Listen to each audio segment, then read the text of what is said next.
Welcome back to Imperfect, the heart-centered leadership podcast. And this week's theme seems to be all about health and medical and leadership on those two different platforms. And I'm really delighted this afternoon to interview Dr. Paul Woods. He's the president and chief executive officer of the hospital that's in my city in London, Ontario, and it is London Health Sciences Center. So Dr. Paul, welcome to the show. Thank you for having me, Deb. Paul, I have to be transparent and tell you that since you've returned to Canada from the US, I have had numerous people tell me what a wonderful leader you are. So I wanted to preface that before I started asking any questions and tell you it's a real treat for me to virtually meet you and get this opportunity to interview you and get to know you a little bit. Well, again, thank you. And those are very kind words. I wanted to know at what age you knew that you were interested in medicine and wanted to become a doctor. You know, that's an easy question for me to answer because actually, as long as I can remember, I wanted to be a doctor. I think there was a brief period of time when I was a teenager when perhaps I liked animals more than people. So I thought for a while I was going to be a veterinarian, but that was about a 2 or 3 year sort of detour. And really, as long as I can remember, I wanted to be a doctor. And I wanted to know, was there a family member or someone that you held in high regard who really exemplified leadership for you? Or where did you get that window of opportunity where you thought maybe someday when I'm done practicing, I'm going to make that transition into a leadership role? There really wasn't anyone. And I often sort of jokingly state that one of probably the biggest thing that made me want to go into leadership was that I thought people weren't doing a very good job. And I could say it even more strongly than that, but I won't.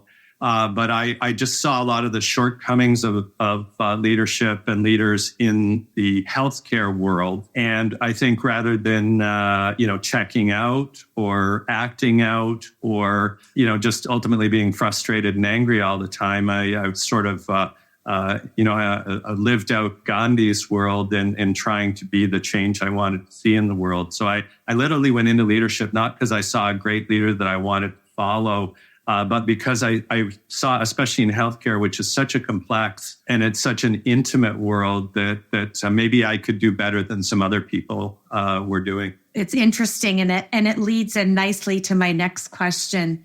I often see in healthcare, non-clinical roles, a lot of accidental leadership. And I wanted to know if you would weigh in on that in your observation. I would love your opinion, because I do a lot of executive coaching with executives and C-suite leaders like yourself. And it's a conversation that comes up a lot.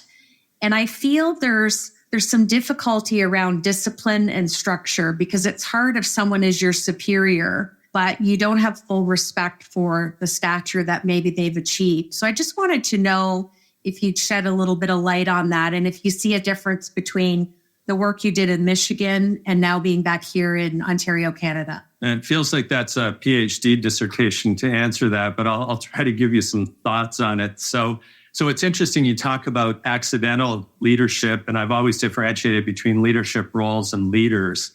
There are many people who hold a leadership role, but people don't want to or don't follow them very effectively. And there are lots of people who are leaders who don't have sort of formally designated leadership roles. And one of the things, I think of members of the team I have here and people that I came across when I was in the US who had, because of the fact that they were just natural leaders, people followed them.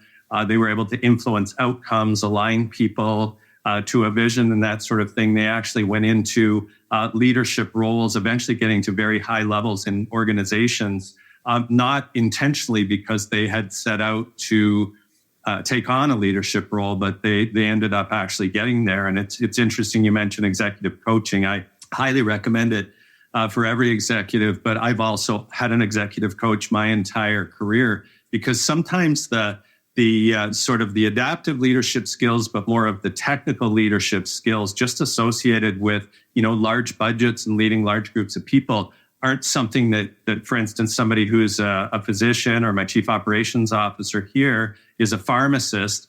They don't necessarily acquire the skill sets through the normal professional channels. And as such, they often have to acquire those after they've acquired a fairly, significant leadership position. So executive coaching is something that I still engage in and probably will my entire career. Getting to your question, there are a lot of business differences. So the delivery of healthcare, whether you're in, Grand Rapids, Michigan, or London, Ontario, the care that's delivered, there really isn't much different about it. Maybe there's more American reliance on technology and that sort of thing. But ultimately, it's about a relationship between a person with a need and a health system through a provider who is able to satisfy that need in order to produce the best outcome. That kind of mental model, I think, is the same in both places. I would also go to the other end and say, from a leadership perspective, that the outcomes of leadership in terms of aligning groups of people to deliver on expectations and outcomes that all agree on a sort of a pre-specification basis are what should be delivered. It's sort of in between. It's the business model that is very different in the U.S. and in Canada. And just to be clear, there are probably almost as many frustrations with some of the challenges associated with that here than there are on the U.S. side of the border. And for instance, just not having nearly as many levers that a person can pull in order to be able to do ultimately what we have to do, which is about delivering outcomes, the needs that our population served have within a sort of a limited, a finite resource pool, whether that's human or whether that's hospital beds or whether those are dollars. But leadership is ultimately very similar in both places. I did not find a huge amount of difference. The technical skills quite a bit different. Well, I can join you in that comment. Prior to coaching, I was a community-based case manager, and I did a lot of neurotrauma. And at the time I was involved, there was a lot of pediatric brain injury, and they didn't have the specialists there anymore. They had packed up their practice and moved to the US. So given the trauma and the state of the emergency, sometimes these kids couldn't be airlifted to our hospital here in London, and they would be sent to sick kids in Detroit. So it was really a fun time for me to understand the different dynamics of the health systems, like you say, and case managing in another country, even though we're an hour away from the border, and then transitioning back. It was a lesson in out-of-province OHIP claims 101, but wouldn't have traded it for the world. It was a lot of work at the time. So I really regard that point in what you said about both health systems. What imperfection do you feel that you have brought to being a heart-centered leader? What imperfection do I personally possess that have... Okay, well, I guess I ultimately see myself as, taking the topic title as an incredibly imperfect being, and recognize that I bring my own biases and my own assumptions, my own preferences to decision-making. And I think somehow how that translates is impatience. And so I often find myself impatient with others who don't believe or think or feel as I do. And so, my own personal journey as I'm well into the second half of middle age has been to try to seek to listen, to understand, and to try to identify the impatience that I have, and to essentially name it, which is I'm impatient. Sometimes I'm impatient because things don't go too quickly enough for me. And I think everybody that I've worked with in leadership would say that's probably number one or two on the list of things that I struggle with.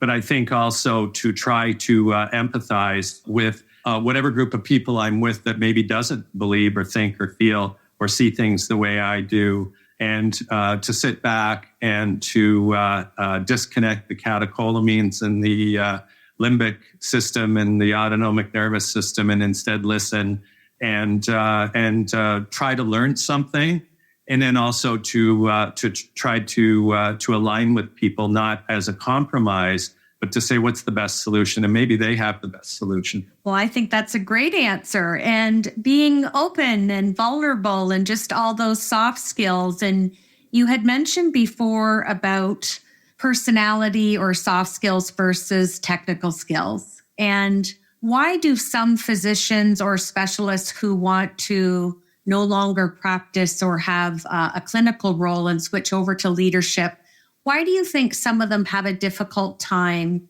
managing people and being resistant to maybe work on soft skills in their delivery? Now, that's a great question, and I've coached quite a number of physicians who want to become physician leaders or physician executives. It's a relatively unique, if not completely unique, value proposition.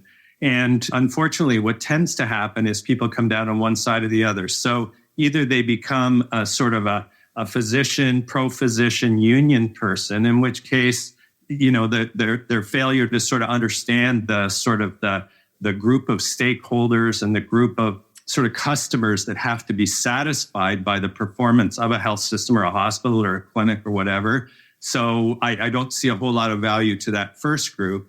On the other hand, if a person who's like me, who spent the vast majority of my career as a physician, forgets the interface that patients have with care and the vulnerability that they have with that, and the fear, and then also the challenges that a physician has, then they're basically just a leader or a manager or an executive or an operator who isn't very good at it because they haven't done it all that long in their life. So the real intricacy is in putting those two perspectives together and to be able to think about what does good look like in terms of outcomes? How do I also bring the perspective of the physician or my knowledge based on, in my case, almost 30 years of looking after patients, of the vulnerability patients have in that? So not exactly answering your question, but getting to what is unique about physician leaders. I think part of the problem with physicians and soft skills is we aren't necessarily taught to be leaders. If you and I think that was definitely the case. I got into medical school in 1981. I graduated in 1985. We were really all about academics. When I was interviewing potential medical students at the University of Calgary back about 10 years ago, it was more than academics, but a lot of it was in accomplishments, volunteerism and that sort of thing. And the notion of physicians as leaders is still something that I don't think is well enough developed. There are some clinical specialties. So if you look at intensive care units, are very much a team sport. Emergency departments, very much a team sport. Operating rooms, the physicians in those sort of specialty settings have learned on that, although the older ones still may sometimes try to understand the difference between sort of command and control. And who is it? Daniel Goleman's 6 leadership styles. Some of them still want the command and control, but for the most part, I think physicians in those particular specialties have done a great job of becoming much more sophisticated leaders.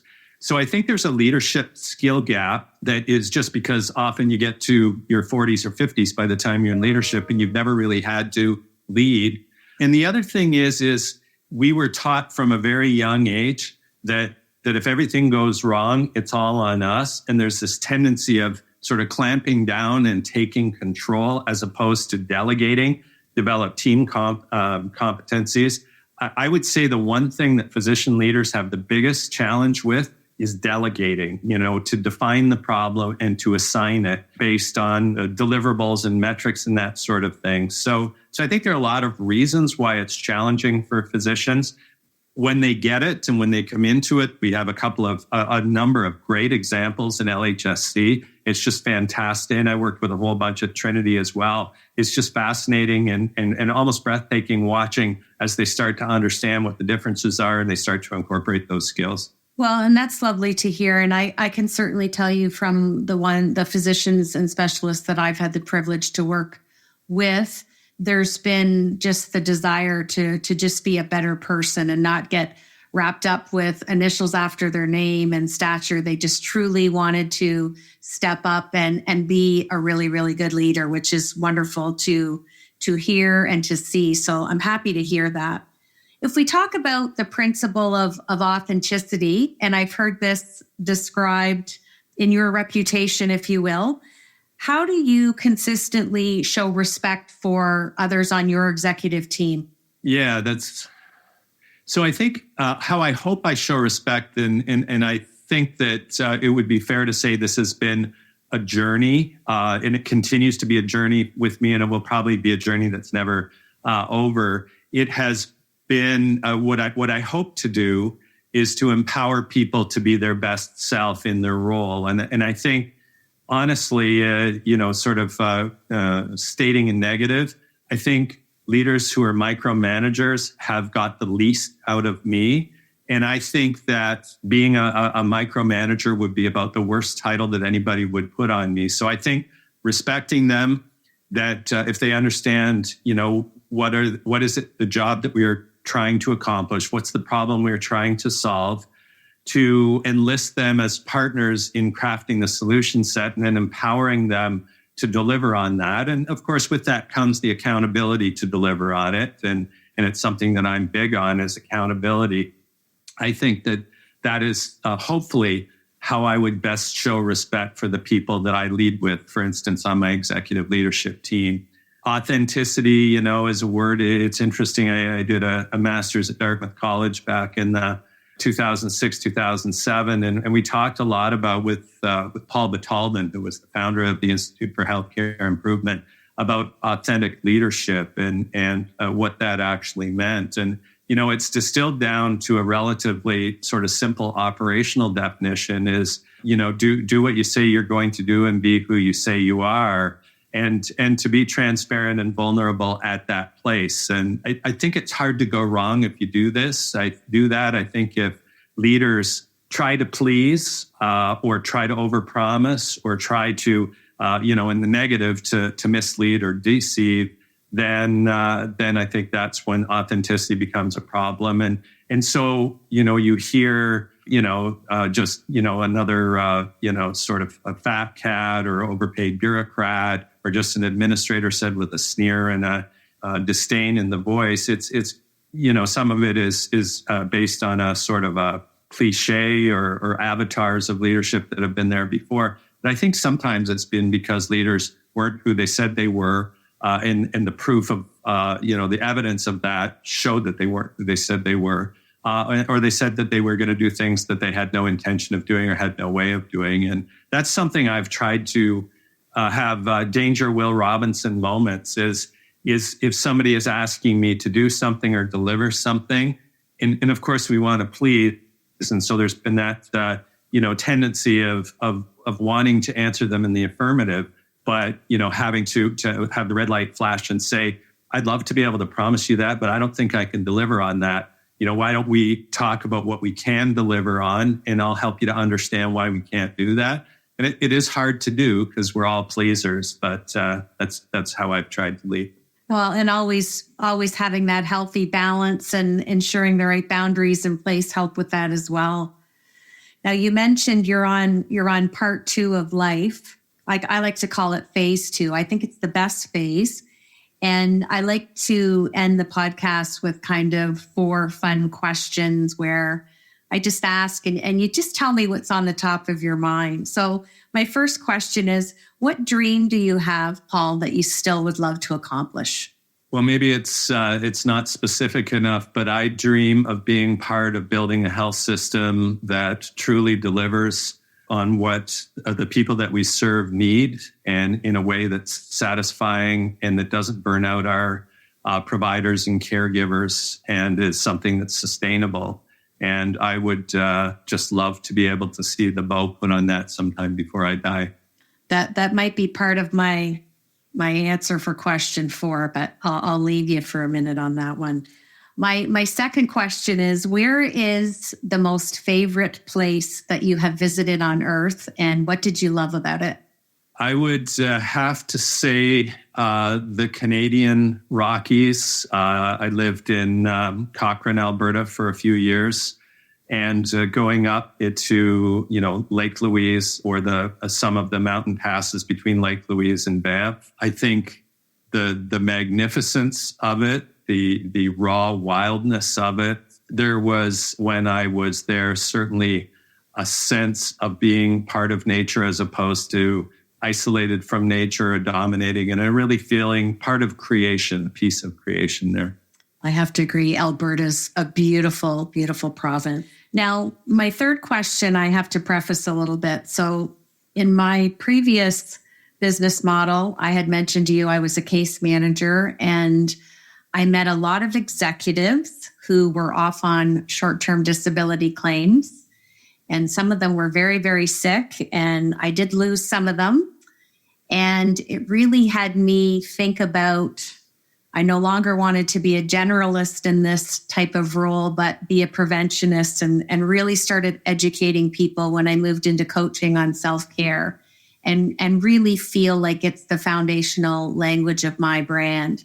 And I know how important it is as a C-suite leader to model that. So what is your daily self-care regime that there's no negotiation that you do to look after yourself and model for your staff? Well, this is brand new, and so I recently became quite ill, not of COVID, but during the COVID crisis, requiring hospitalization and ultimately surgery.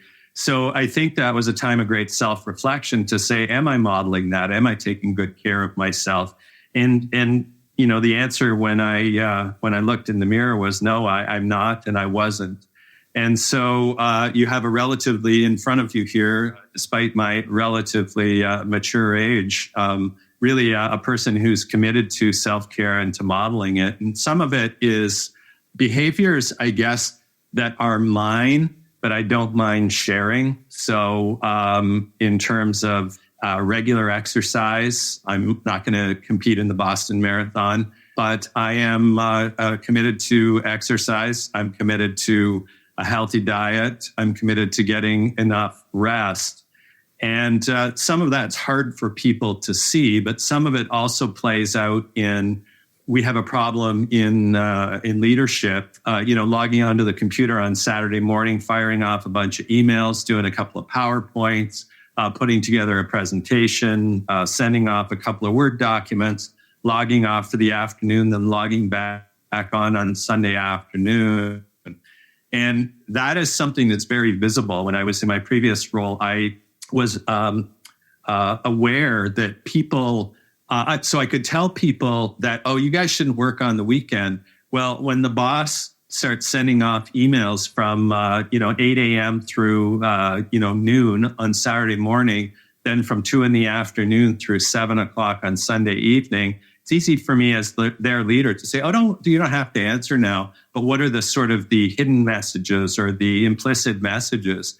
So I think, modeling good behavior about separating work and not work is really important. And, things like making time for family and making time for vacation and that sort of thing is something I don't think I did well enough before. And I'm committed to doing better at now. And I hope I do better in the future. Well, I wish you could see my face because I'm smiling ear to ear, and I'm happy to hear that. And I'm happy to hear that you're recovering and doing well. And you're right. It is probably one of the most things that we see as executive coaches. And I always believe people pay a price and success comes with a price. And it's all about balancing it and putting in the right supports. And the inbox will always be full, which I'm sure you know, even when you leave on vacation and come back, there's always lots to do, even when we're not present. So that just makes my whole day hearing that. And my last question is, and you partially answered it with the first question, but what do you want your legacy to be? And maybe if it's partly what you answered for question one, is there something on the personal side? Yeah. I think that's relatively easy for me to answer. What I hope is that what people remember most about me after I have moved on to something else or moved on to whatever is next beyond life, is that I'm a person who cared about people, whether it was the patients that we serve, the physicians that provide that care, the nurses that provide that care, the physiotherapists, but even, people who are in support services, in our porters. I love our porters at LHSC. They got tons of personality. I always say hi. But that would be if people said, yeah, he always, stopped to say hi, always made eye contact, always forgot my name because I forgot everybody's name, which may be an age-related thing. But I tried on the names and stuff like that. I hope that that's how I'm remembered. The accomplishments are great. Maybe that's, something that you put on a tombstone. But when people talk about you, I hope that people remember me as a person who has cared about them as human beings, and that it showed in how I acted and behaved and made decisions as well. Well, like I said at the beginning of the podcast, I had heard what an amazing leader you were, that you were a heart-centered leader.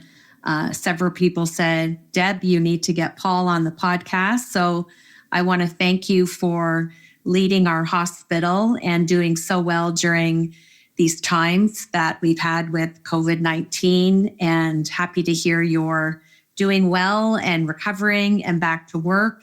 And it was just an honor to virtually meet you, and looking forward to maybe 6 feet away face-to-face someday, and really appreciate your time, Paul. You're very welcome. And thank you for inviting me. It's always very enjoyable to be able to talk about my journey, and I appreciate being able to share it. Well, I always end the podcast with 5 elements, and that is to follow your heart, have passion, do your best, know your truth, and be in love with the journey. This is Deb Crow. Thank you for joining me on the Imperfect, Heart-Centered Leader podcast.